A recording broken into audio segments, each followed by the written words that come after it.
음성이 많이 가입되어서 아주 찬양이 더 은혜로운 것 같습니다. 감사합니다. 여러분 명절 잘 지내셨죠? 저는 아무리 휴일이 많아도 설교를 제가 해야 되는 것 같으면 저는 휴일이 아닙니다. 그렇죠? 목사에게 있어서 가장 중요한 일이 설교인데요. 설교에 있어서 제일 힘든 것이 뭐냐 하면 본문 정하기입니다. 본문 어떻게 정하느냐. 그래서 본문만 정해지면은 설교에 반응했다 그런 말도 있습니다. 그래서 저는 본문을 미리 선택을 합니다. 다음 주일 설교 본문과 제목이 주부에 나가지 않습니까? 그리고 이제 장기적으로는 계획을 세웠어요. 그래서 구약의 율법서 중에 민수기 한 장을 택해서, 민수기 한 권을 택해서 한 장을 강해를 하고, 한 장이 끝나면 그 다음에 신약으로 가서 복음서 중에 마가복음을 한 장을 강해하고, 그거 끝나면 시가서로 와서 시편을 한 장을 강해를 하고, 그거 끝나면 서신서에 이제 골로새서를 한 장 강해를 하고, 이렇게 구약과 신약, 율법서와 복음서, 시가서, 서신서를 이렇게 돌아가며 합니다.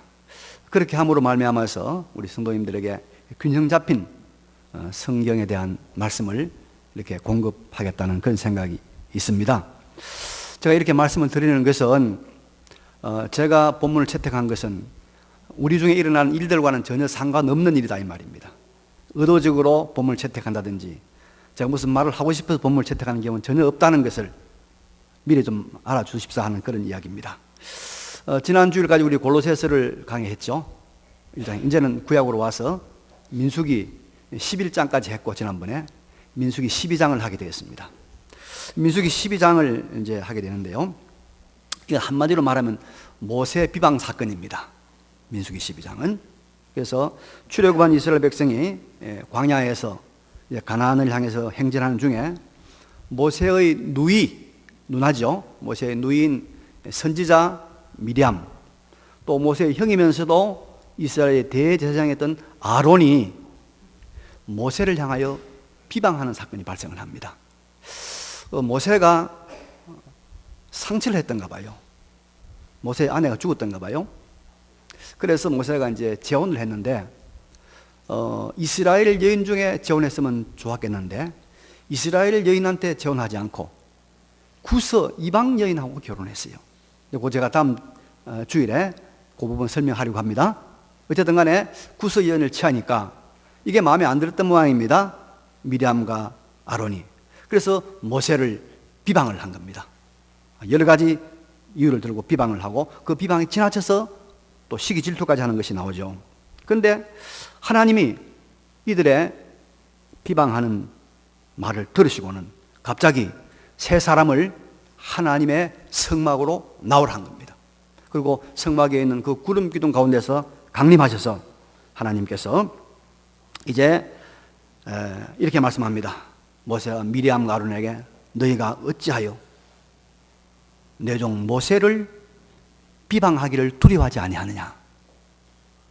어찌하여 내 종 모세를 비방하는 것을 두려워하지 아니하느냐 하시고는 그들을 향해서 진노하시고 떠나셨습니다. 그러자 하나님의 성막에 있던 그 구름 기둥이 사라진 겁니다. 그리고 미리암은 나병이 발병을 했습니다. 아마도 미리암이 좀 더 많이 비방을 했던 모양이죠. 미리암이 먼저 시작했던지, 어쨌든 주범과 공범의 관계인지도 모르겠습니다. 자, 이제 큰일이 난 겁니다. 그래서 모세가 하나님께 간절히 미리암을 위해서 기도했고 또 간절히 구했습니다. 그래서 미리암을 7일 동안 진 밖에 7일 동안 격리해서 가두게 됩니다. 그리고 7일이 지난 다음에 미리암이 들어오게 되고, 이제 그 7일 동안 이스라엘 백성은 움직이지 못하고 그 자리에 가만히 있어야 됩니다. 이런 참 그렇게 불행스러운 일이 발생을 했습니다. 자, 우리가 이 미리암과 아론의 모세 비방 사건을, 이 민수기 12장을 2주 동안 다룰 것입니다. 오늘은 하나님의 진노하심에 대해서 말씀을 시작하려고 합니다. 본문 9절을 보면은 여호와께서 그들을 향하여 진노하시고 진노하셨단 말이 나오죠. 하나님께서는 미디암과 아론이 하나님의 종 모세를 비방한 것에 대해서 진노했다. 하나님께서 화가 많이 났다. 많이 났다. 이번 추석에 화난 일을 들어 만났습니까? 진노한 일이 있었습니까? 건강에 별로 좋지 않으니까 화난 것도 미리 다 풀으시기 바랍니다. 안 좋습니다. 근데 여러분, 우리가 화가 나면 어떻게 합니까? 화가 나면 막 욕을 합니까? 화가 나서 욕했습니까? 안 그러면 막 상을 둘러엎었습니까? 막 벽을 쳤습니까? 예. 화났을 때요, 하나님이 하신 방법대로 하면 제일 현명하면서도 제일 무서운 방법 같아요. 가르쳐 드릴까요? 예. 하나님 화나시니까 어떻게 하셨죠? 떠나셨어요. 떠나면 제일 좋아. 내가 그래서 가만히 생각해 봤어요. 아내하고 싸울 때, 저는 싸울 일이 별로 없습니다만은, 싸울 때 어떻게 하는 것이 제일 화가 나면 어떻게 하면 제일 좋을까? 제가 집 나가버리는 거예요. 제가 집 나가가지고 여러분, 한 달 좀 안 들어오면 어떻게 될까요? 우리 집 사람 작살나겠죠? 박살나겠죠? 그냥 화나면 싸울 것도 없고 욕할 것도 없고 떠나면 되는 거예요. 별로 하지 마십시오. 자, 그래서 9절에 보니까 여호와께서 그들을 향하여 진노하시고 떠나심에 구름이 장막 위에서 떠났다. 이런 말씀 나옵니다. 하나님이 진노하시니까 구름이 장막 위에서 떠나간 거예요. 이것은 하나님이 이제 진노하시니까 이스라엘 백성 가운데 계시지 않고 하나님이 떠나셨다, 그런 말입니다. 출애굽한 이스라엘 백성들이 진을 칩니다. 동서남북으로 이제 3개 지파씩 진을 치는데, 그 진의 한 가운데는 여러분 누가 진을 치죠? 성막이 있죠. 성막이 있습니다. 그리고 그 성막 주위에는 레위 지파가 진을 칩니다. 근데 그 성막 위에는 여러분 낮에는 구름 기둥이 거기에 머물러 있습니다. 그리고 밤에는 불 기둥이 머물러 있습니다. 요 구름 기둥, 불 기둥이 있다는 것은 무슨 말입니까? 하나님이 그 안에 함께 하신다. 하나님의 거룩한 임재가 있다는 표시입니다. 구름이 있다는 것은 하나님이 우리 가운데 계시다는 표시로 하나님께서 구름 기둥을 거기에 세워주신 겁니다. 근데 하나님께서 떠나시고 나니까 구름 기둥이 떠나버렸어요. 구름 기둥이. 이 말은 무슨 말입니까? 하나님의 임재가 떠났다. 하나님이 이스라엘 떠나셨단 말입니다. 하나님이 구름 기둥을 이제 거두가셨다, 하나님이 떠나셨다, 이것은 이스라엘에 굉장히 중요한 문제가 발생을 하죠. 구름 기둥으로 하나님께서 이스라엘 가운데 임재하시면서 두 가지를 그들에게 정확하게 보여주셨죠. 첫째는 이스라엘에게 하나님의 보호의 손길을 구름길을 통해서 하나님께서 보여주셨습니다. 그래서 이제 이 구름 기둥이 떠났다는 것은 하나님의 보호의 손길이 떠났다는 것입니다. 출애굽한 이스라엘 백성들이 이제 가나안 땅에 갑니다. 먼저 시내산 하나에 가죠. 그런데 어디까지 왔냐면 홍해바다 가까이 왔습니다. 홍해바다 앞에는 여러분 이 붉은 홍해, 붉은 홍자 아닙니까? 붉은 빛이 나는 바다가, 큰 바다가 넘실거리고 있습니다. 이스라엘 백성 앞에 왔습니다. 배가 없습니다. 이스라엘 백성들은 보트도 없어요. 아무것도 없습니다. 근데 뒤를 돌아보니까 이 히브리 민족 노예를 갖다가 수백 년 동안 부려먹던 이 히브리 민족을 놓아보낸 바로가 화가 난 거죠. 억울하기도 하고 괘씸하기도 하고 분하기도 하고, 이래서 저것들 그냥 둘 수 없다.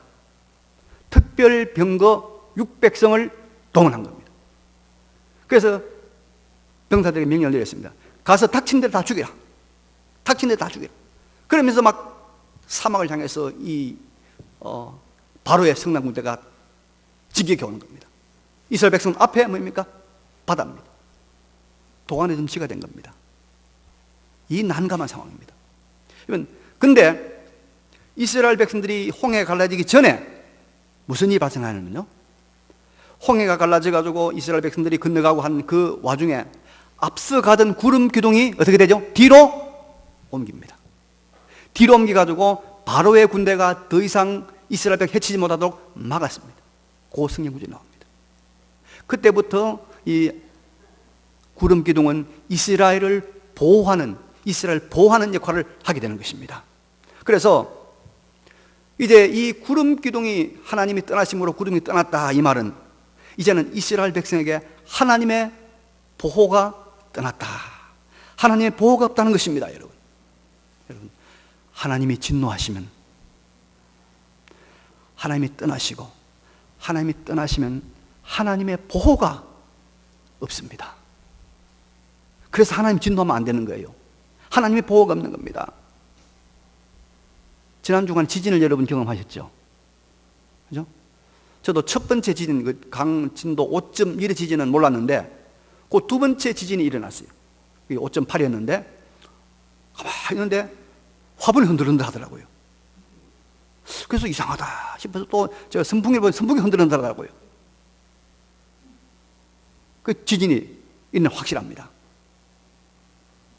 근데 우리나라는 지진의 안전지대 돼가지고 지진에 대해서 전혀 우리가 대비하지 않기 때문에 그것 때문에 여러 가지 우리가 많은 문제를 처음 경험하지 않았습니까?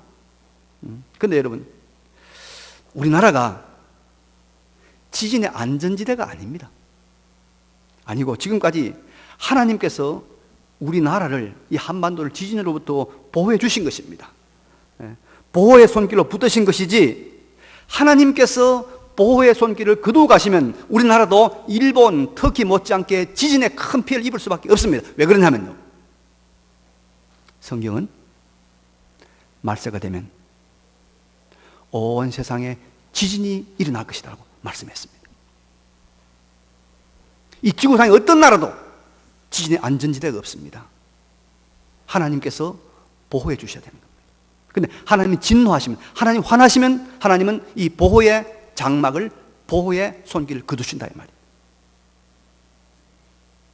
우리가 하루에도 수백만 개, 수백 개의 이 세균들, 미생물과 접촉하잖아요.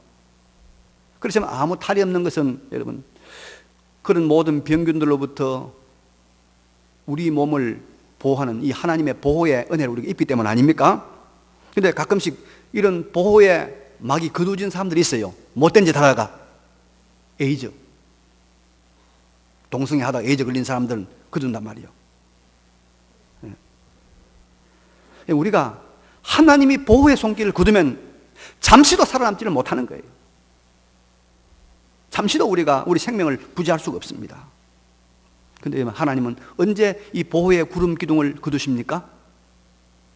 하나님이 진노하실 때, 화내실 때. 하나님이 언약 백성을 죽이지는 않아요. 멸망시키지 않아요. 왜? 예수의 십자가의 피값을 샀기 때문에. 그러나 하나님께서 화나시면 떠나시고, 떠나시면 보호의 손길을 거둔다, 이 말입니다. 하나님이 진노하지 않는, 화내지 않는 삶을 사시기 바랍니다. 하나님. 두 번째로, 하나님이 구름 기둥을 거두시는 것, 하나님이 떠나시면 여러분, 이스라엘은 무슨 일이 나냐? 방향을 잡지 못합니다. 광야 40년 동안 이스라엘의 삶에 있어서 이 구름 기둥, 불 기둥은 여러분 나침판이었습니다.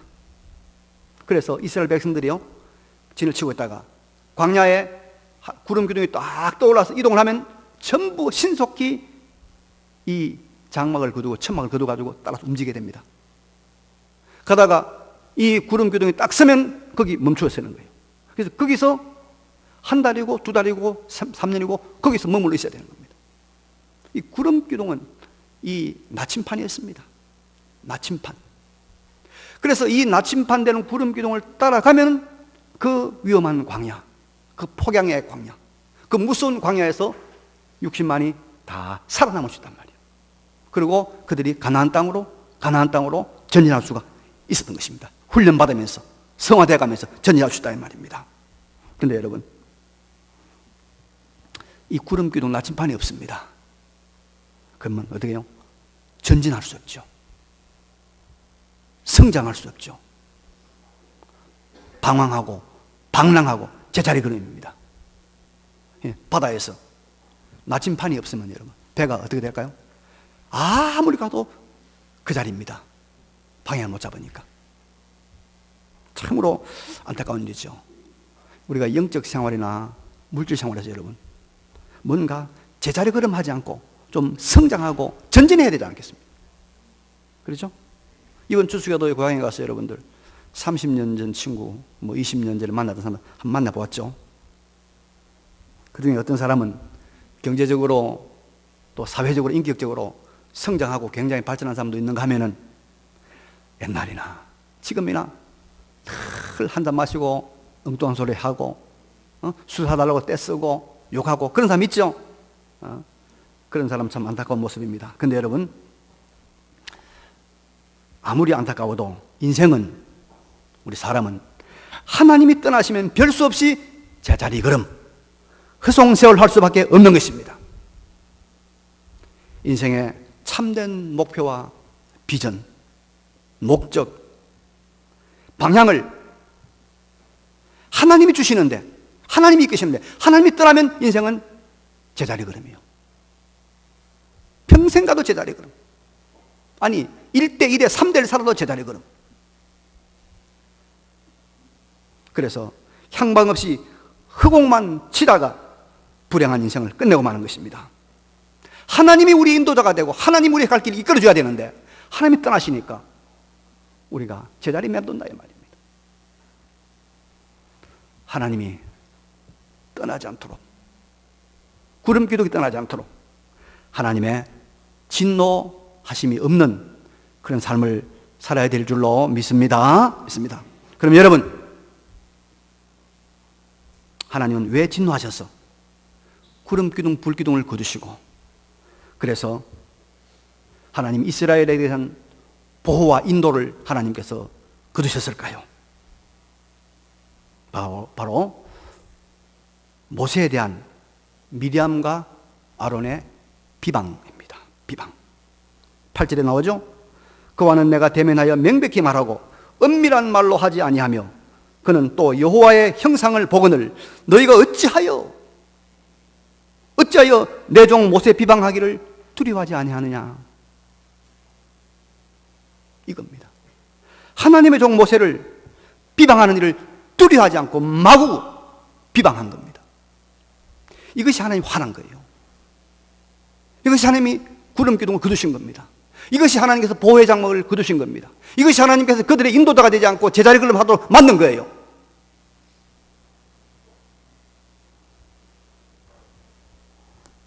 여러분, 그래서 비방하는 공동체, 비방하는 무리들은 하나님을 가까이 모시지를 못합니다. 아니, 먼저 하나님이 떠나고 마시는 것입니다. 비방이 무엇입니까? 헐뜯고 비난하고 나쁘게 말하는 것입니다. 나쁘게 말하는 것입니다. 그래서 우리 성도들이 항상 말을 조심해야 됩니다. 비난의 말, 부정적인 말, 비판의 말, 사람을 헐뜯는 말, 이런 말들이 난무하는 공동체는 하나님이 떠납니다. 하나님 보호하지 않습니다. 하나님이 그들을 인도하지 않습니다. 그러니까 성장이 없습니다. 그러면 우리는 비방의 말, 비난의 말이 아니라 격려의 말, 칭찬의 말, 감사의 말, 위로의 말, 서로 공감하는 말, 이런 아름다운 말들이 만발하는 우리 경신교회, 우리 공동체가 되시길 바랍니다. 그러면 하나님께서 보호합니다. 그러면 하나님께서 길 인도합니다.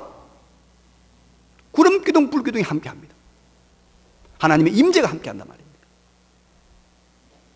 그런데 여러분, 여기 모세를 향해 미디암과 아론이 모세를 비방한 것은 좀 더 깊은 뜻이 있습니다. 더 깊이 생각할 것이 있어요. 단순히 그냥 누나, 형이 동생을 비방한 그걸 넘어서서, 동생을 좀 나무라는 걸 넘어서서 중요한 영적인 의미가 있습니다. 자, 먼저 하나님께서 이들의 비방의 말에 크게 화를 내신 것은, 첫째로 모세는 어떤 사람이었냐 하면 하나님의 말씀을 전달하는 말씀의 사람이었습니다. 8절 보니까 그와는 내가 대면하여 명백히 말하고 은밀한 말로 하지 아니하며, 하나님께서 모세에게 명백하게 말씀하시고 모세는 그 하나님 말씀을 이스라엘 백성에 전달하는 말씀의 대언자였습니다. 모세는 바로 하나님의 말씀을 나타내는 사람. 모세는 하나님의 말씀을 상징하고 있는 것입니다. 그래서 모세를 비방했단 말은 무슨 말이냐? 하나님의 말씀을 비방했단 말이에요. 하나님의 말씀을 비판했단 말이에요. 하나님의 말씀을 거역했단 말입니다. 여러분, 그래서 어느 개인이나 어느 시대나 어떤 공동체든지 하나님의 말씀을 무시하고 하나님의 말씀을 비방하고 하나님의 말씀을 불신한 그 시대는 하나님의 보호의 장막에 그칩니다. 하나님이 그들을 인도하지 않습니다. 그래서 개인의 삶도 후퇴하고 역사도 퇴보하는 것입니다. 한 가지 예를 들어볼까요? 지금부터 한 100년 채 안 됐습니다만은, 그때 우리나라는 일본의 식민지에 있었기 때문에 큰 피해를 보지 않았습니다만은 20세기 초반 1910년부터 시작해서 40년대까지 유럽은 말입니다. 우리 잘 아는 제1차 세계대전, 제2차 세계대전, 엄청난 전쟁을 겪었습니다. 전쟁은 뭐라고 말하느냐, 사람들이 그래 말합니다. 모든 악의 총집합이다. 모든 악들이 다 모인 것이 전쟁이라는 거예요. 여러분, 전쟁하면 살인, 강간, 절도, 폭행, 오만 악이 다 총망라되는 전쟁입니다. 그런데 1차 대전 때 사람들이 얼마나 죽었느냐? 한 1000만 이상 죽었습니다. 1000만. 2차 대전 때 한 3000만 이상 죽었다고 그래, 최소 잡아도. 그 키 크고 눈 파랗고 잘생긴 그 유럽의 그 사람들 5천만 이상이 죽어간 겁니다. 왜 그런지 아세요? 하나님께서 인간 속에 내재하는 요 인간의 잔인성, 인간의 요 모든 전쟁을 하고 싶은 이 욕망들, 이걸 하나님께서 이걸로부터 보호해야 되는데 그걸 거두어 가버린 거예요. 그걸 제어하는 장치를 거두어 가버린 거예요. 왜 그랬을까요? 아까 말씀드린 하나님 왜 떠난다고요? 말씀을 무시하고 말씀을 거역하고 말씀에 대해서 배척하면 하나님 떠난다고 그랬죠. 근데 그 1, 2차 세계대전의 가장 핵심적인 나라가 어느 나라입니까? 우리 조 전사님 따님이 독일에서 오셨는데 독일이에요, 독일. 1차 대전 때도 독일이 중심이었고요. 2차 대전 때도 독일이 중심이었어요. 근데 19세기 말부터 시작해서 20세기 초까지 독일에 여러분 무슨 사상이 제일 유행했냐? 하나님의 말씀을, 성경 말씀을 여지없이 무시하고 짓밟고 하나님 말씀을 거역하는 자유주의 신학이 발달한 거예요. 독일이 원산지입니다, 여러분. 하나님께서 하나님의 말씀을 무시하면 거두어 갑니다. 그래서 그 당시 19세기 말 20세기 초 독일을 중심으로 한 유럽은요, 미친 듯이 하나님의 말씀을 인간의 말로 격화시켜 버렸어요. 예수님을 하나님의 아들 아니라고 인간 예수라고 해서 철저하게 예수님을 갖다가 그들이 부인했습니다. 하나님께서 말씀을 거역하면 보호의 장막을 거두어 갑니다.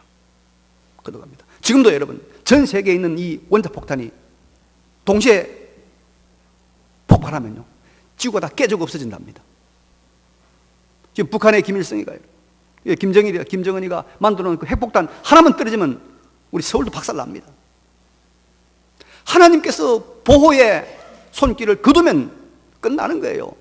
사드가 되겠습니까? 하나님, 어떤 사람들로부터 어떤 일이 있을 때 하나님의 보호의 장막을 거둔다고요? 진노하신다고요? 떠나신다고요? 하나님의 말씀을 비방하고 하나님 말씀을 거역할 때입니다. 틀림없습니다. 틀림없습니다. 말씀이 무너진 시대는 언제든지 전쟁이 일어났습니다. 말씀이 무시되는 그 시대는 언제든지 여러분 살육과 살인의 사건들이 일어났습니다. 틀림없습니다. 두 번째는 미리암과 아론이 모세를 비방하고 무시한 것은 그들이 하나님이 세우신 권위를 무시하고 비방한 것입니다. 6절 말씀 보면요, 이르시되 내 말을 들으라. 너희 중에 선지자가 있으면 나 여호와가 환상으로 나를 그에게 알리기도 하고 꿈으로 그와 말하기도 하거니와 내 종 모세와는 그렇지 아니하니 그는 내 온 집에 충성함이라.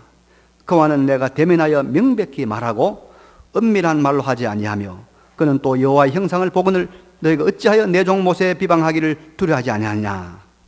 여기 보니까 모세는 다른 선지자들과는 다른 권위를 가지고 있습니다. 다른 선지자들에게는 하나님께서 꿈이나 환상으로 알려주시지만은 모세는 직접 대면해서 말씀하시고 모세는 하나님의 형상을 보는 특별한 권위를 가진 사람입니다.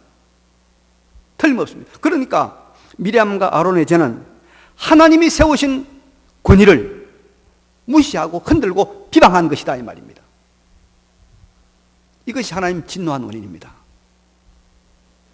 여러분, 이런 사람에게는, 이런 공동체는 하나님이 떠나십니다. 그래서 더 이상의 하나님의 보호나 하나님의 성장의 은혜가 또 발전이 없는 것입니다. 여러분, 우리가 하나님이 세우신 권위를 인정을 해야 발전합니다. 성장합니다. 보호를 받습니다. 미국으로 건너간 그 손영웅 집사님 1년 만에 와서 한 2달 동안 계시면서 참 우리에게 여러 가지 재미있는 이야기도 많이 하시는데요. 미국 생활하면서 한 가지 이야기 하더라고요. 만약에 교통 위반을 해서 교통순경이 차를 세우라고 그러면은 무슨 지시를 하거든요. 가만히 있으라고. 차에 내리지 마라. 그리고 뭐 미리 뭐 손에 호주머니 넣어서 이렇게 운전면허는 하지 마라. 가만히 있으라는 거예요. 만약에 가만히 있지 않고 행동을 취하면 바로 총이 날아온다는 거예요. 그래서 그 나라는 이 공권력의 권위를, 국가 공권력의 권위를 철저하게 인정하는 나라이기 때문에 그걸 무시하다가는 엄청난 손해를 본다는 것이죠. 우리나라처럼 여러분, 파출소에서 술 먹고 깽판지기고, 가끔씩 보면 그런 소리 들려요. 막 파출소에서 막 들고 막 어디다 둘 넣고 막 그러다간 바로 골로 간다는 겁니다. 근데 하나님이 세우신 이 권위 있잖아요. 국가의 권위. 그 권위를 잘 인정하니까 미국이라는 나라가 여러분, 이게 온갖 잡족이 다 모인 나라거든요. 흑인, 백인, 뭐 히스패닉, 우리 중국 사람, 그런데도 미국이라는 나라가 세계 최강국입니다. 하나님이 세우신 권위를 비방하지 않고 무시하지 않고 인정해야 그 나라가 성장합니다. 이 세상에는 여러분 하나님이 세우신 권위가 있습니다. 목사의 권위가 있습니다. 부모의 권위가 있습니다. 선생의 권위가 있습니다. 장로의 권위가 있습니다. 권사님의 권위도 있습니다. 정부의 권위도 있습니다. 이 권위를 하나님이 세우신 권위라면 인정을 해야 되는데 그 권위를 인정하지 않고 비방하고 그 권위에 도전하면 하나님은 화를 내시고 떠나시면 하나님의 보호가 그치요. 그러면 하나님의 인도함이 없기 때문에 성장이 없는 것입니다. 역사 속에서, 우리 개인의 삶 속에서 얼마든지 우리가 증명할 수 있는 사실 아닙니까? 부모의 권위를 인정하지 않는 사람 뭐라고 그래요? 호로자식이라고 그래요. 호로자식. 그 호로란 말이 사투리고 호래자식. 호래가 정상입니다. 호래자식 치고 잘 되는 거 봤어요? 부모의 권위를 인정하지 않고 망나니처럼 노는 사람 치고 잘 되는 거 봤어요? 하나님 보호하지 않단 말이요. 하나님이 그에게 꿈과 비전 성장을 안 준단 말이요. 하나님이 세우신 권위가 있어요. 그래서 모세는 하나님이 세우신 권위자였는데 하나님이 세우신 권위자를 무시했던 거예요. 하나님 떠나신 거예요. 화나신 것입니다. 여러분, 성경은 우리를 하나님 앞에서 거룩하고 복되고 행복한 삶을 살게 하는 하나님의 법칙인 줄로 믿으시기 바랍니다. 이 말씀대로 살아야 돼요. 이 말씀은 들어주는 게 아닙니다. 네? 이 말씀은 우리의 삶에 그대로 법칙으로 작용해야 우리가 변화되어지고 새로워지고 우리가 영원한 것들을 마련하는 것입니다. 말씀 정리합니다. 하나님이 진노하셔서 떠나시면 하나님의 보호와 성장, 발전이 없어집니다. 이루어지지 않습니다. 그럼 우리 하나님이 떠나시지 않도록 막아야 되는데, 그러자면요, 하나님이 진노하지 않도록, 화내지 않도록 해야 된단 말이에요. 하나님 언제 화냅니까? 두 가지 경우. 어떤 경 말씀의 권위를 인정하지 않고 말씀을 거역할 때, 말씀을 비방할 때. 두 번째 뭐예요? 하나님이 세우신 권위를 인정하지 않을 때 하나님께서는 화내신단 말이에요. 떠나신단 말이에요.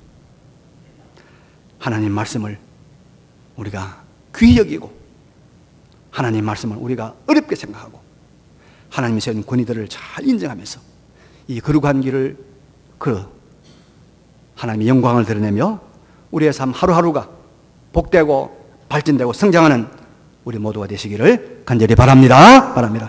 이 말씀을 기억하시면서 잠시 한번 통성으로 기도하겠습니다. 통성기도 드리겠습니다. 거룩하시고 전능하신 우리 아버지 하나님,